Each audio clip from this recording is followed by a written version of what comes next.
Wanna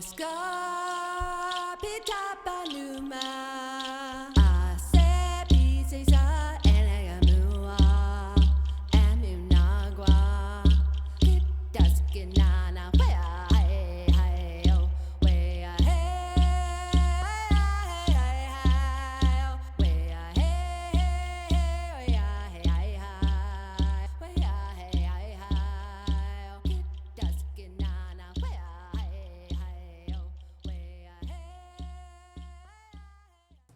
So far for the Caribou Pen, we're going into our 5th year.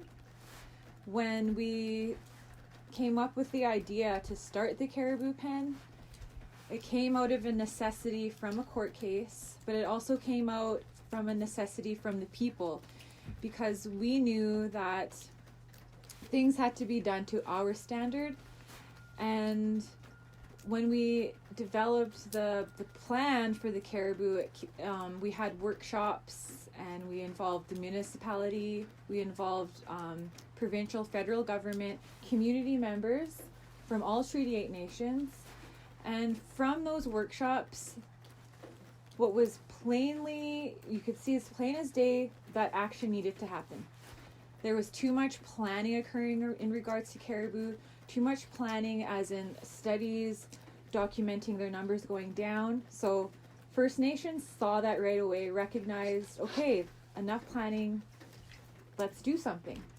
So 3 priorities came out of the workshops, and those 3 priorities were developing a caribou maternal pen, managing the wolf population, and working on habitat restoration.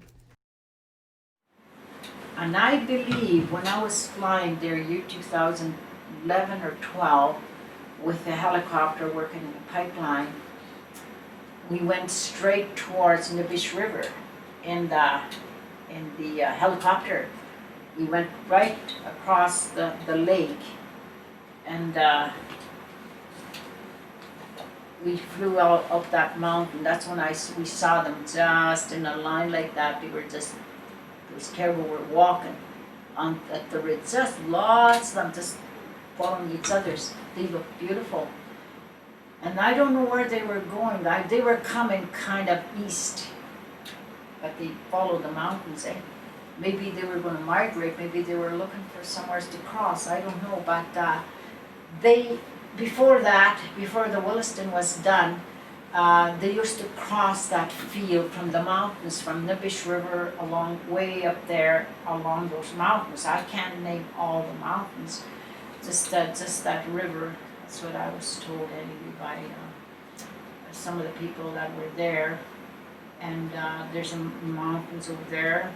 I believe it would be a lot of caribou over there, because we used a helicopter. We landed by the river, and then at that time when the dam was built, they lost their trail coming across the field to go south.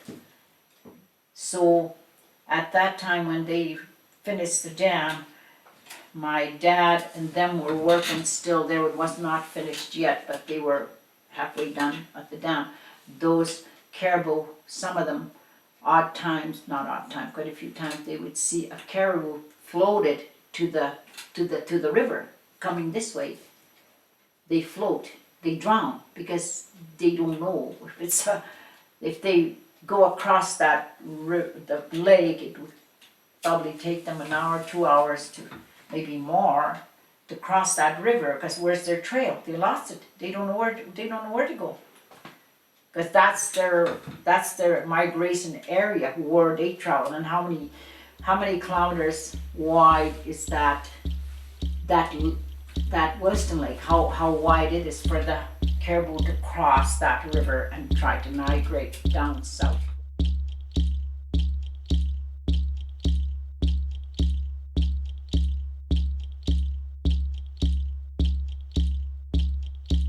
I think it's pretty important, because they were disappearing, and it was pretty well in our culture with the Deniza people and also with the Soto and the Cree people they used to go and hunt the caribou. They used to harvest them. And then when they started disappearing, people stopped doing that. And I think it's pretty important because the people that stopped hunting them said, we can't hunt them anymore because they're almost all gone. So now we're bringing them back. So yeah, it's pretty important. Is it our way culturally and traditionally to ensure that the caribou survive? Absolutely, it's pretty important. I mean, we're living with the most powerful law on earth. Our people always have lived with nature's law. And nature's law means you preserve and you save, for future generations, right? Even with hunting and trapping, it was all based on making sure that the species survives and continues. Our people never went in there and just killed everything and eliminated species of animals. They always made sure that traditionally the animals that were going to build it back up were left alive so they could thrive and increase.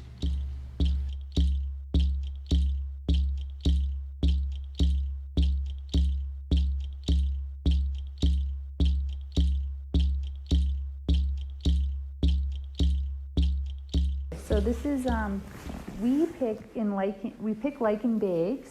So each year we need at least 300 of these bags full of lichen. And it's not just any lichen, they're very specific on what they like. Here's a picture of the type of lichen we collect. And they do not eat the pine needles embedded inside. And there's about 3 different types that we come across in the field in our area. And they pick the species that starts with cladonia. And it's a Latin word for the lichen. So caribou eat lichen in the wild. They primarily eat it in the wintertime. So it's really important we feed them their natural food when they're in the pen. So the elders actually helped us direct where to go pick. So when we were first tasked with the job, we looked at our land use data within our lands department at our nation. We started talking to elders, asking them where should we go pick caribou food. And they directed us to a specific area. And from there we did field trials where we'd go out before a picking day and start looking for lichen carpets, lichen fields. And then we organized children from the local school, which are band members, to do the picking, and also a few other community members. So whatever age wants to come and pick, they can. So in total, we pick about 600 of these. They have a feeding season when they get in. So when they're first captured in the pen, they eat a bunch of lichen and transition into pellets.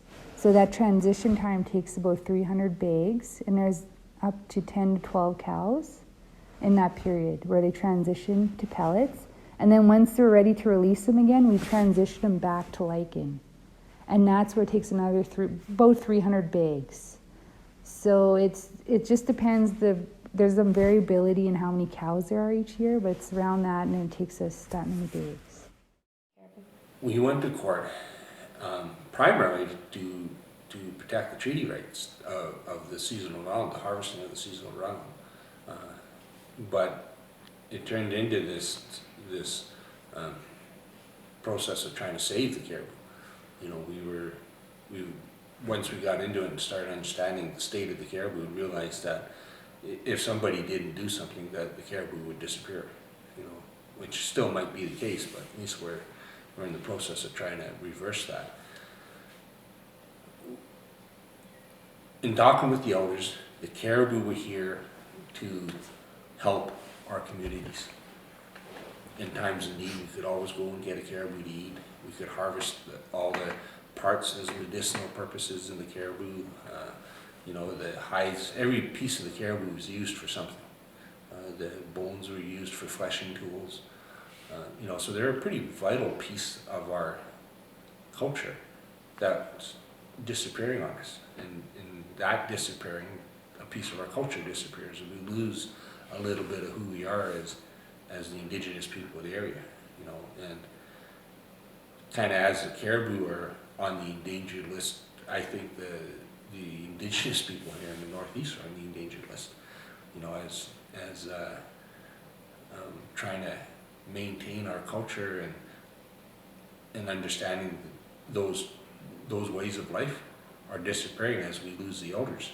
And because we haven't been able to harvest the caribou, we've lost all that knowledge that was there with the elders on the caribou. So that's a piece of us. As the caribou disappears, a piece of us that disappears as well.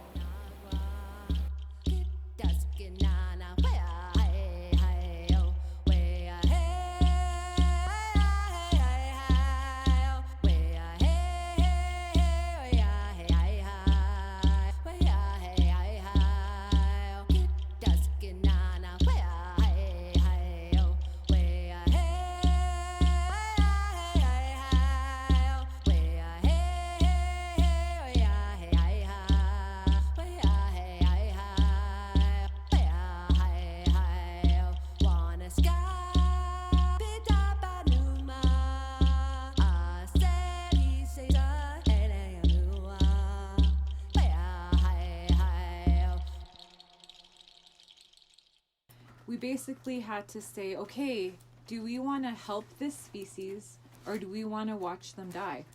So it was kind of a no-brainer. The community chose, let's help caribou. Let's do our best. Even what I believe that the reason caribou numbers have gone down is from industrial development, caribou habitat being eroded, fragmented, a lot of habitat loss. So it is a human problem that created the state we're in now for caribou. So as First Nations people, we are stewards of the land, we are caretakers of the land. We have somewhat of a responsibility to continue on the life of this species. Like, I don't think any First Nations would say, no, I'd rather let that caribou die. I just think it's a moral that is within us as First Nations to support and help where we can. And this was something we could do. And so far it's been successful.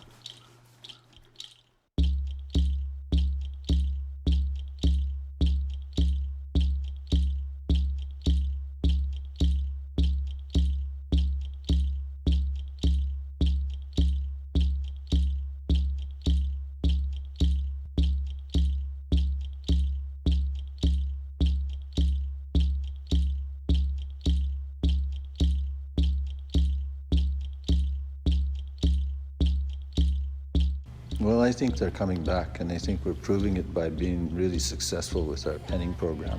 I think it's one of the very few, and I think it's the only one in North America that it's actually successful, and so we're pretty proud of that program. We are bringing them back, and it's just going to get bigger and bigger, bigger and better.